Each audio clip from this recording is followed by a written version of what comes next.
Ayan. Alright guys. Ayan. Yan daw yung mainit. Bukal siya. Forma niya parang kalabasa. Kalabato. Kalabato. Ayan.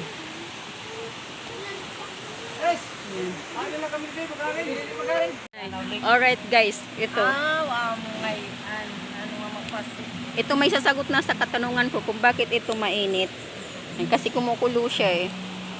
Bakit mainit yung bukal na to? So ngayon kuya, ayan.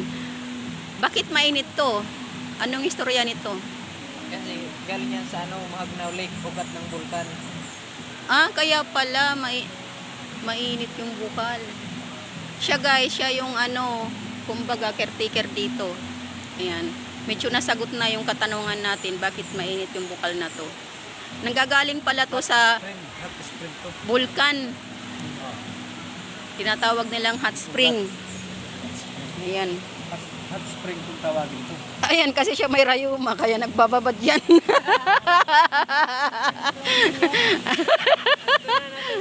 Ayan na. Ayan. Dito yan siya makikita sa Kalabato. Ayan, Kalabato.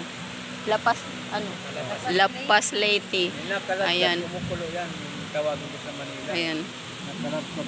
Ayan. Ayan, nakikita nyo. Hindi rin ang tubig. Kumukulo yan. Kalabato.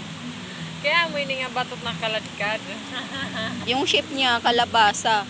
Yan ang tubig. Ayan, salamat kuya ha. Shout out. Anong pangalan mo kuya? Luis. Ayan, si Kuya Luis. Masado. Si Kuya Luis, ayan, shout out sa iyo kuya. Thank you. Ayan, shout out naman dyan sa mga kasama ko. Lono Ismail. Ayan. Hey guys, welcome to Lapas. Siya yung prinsesa dito sa puno. Ingsan mo ng kakahuyan. Ito guys. Alright. Tingnan nyo. Yung bukal na yan galing sa galing sa ugat. Sa ugat ng puno yung bukal na yan. Pero mainit yan. Mainit yung bukal niya, mainit. Hindi ko alam kung ano yung istorya dito eh. Mamaya maghanap ako sino sasagot sa katanungan ko. Ikaw, alam mo ba? Yan, mainit to. Mainit yung bukal ng tubig. Galing siya sa sa ugat ng puno. Oh. Oo. Ayan.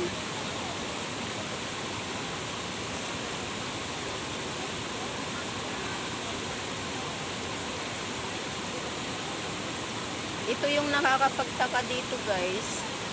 Bakit mainit yung tubig dito? Itanong nga natin dito sa bantay kung may bulkan mayong ba dito. May daman to bulkan. Malakagang. May bulkan mayong daw dito, Malakagang. Nasa unahan. Oo. Kaya siguro ito, mainit yung bukal ng tubig dito.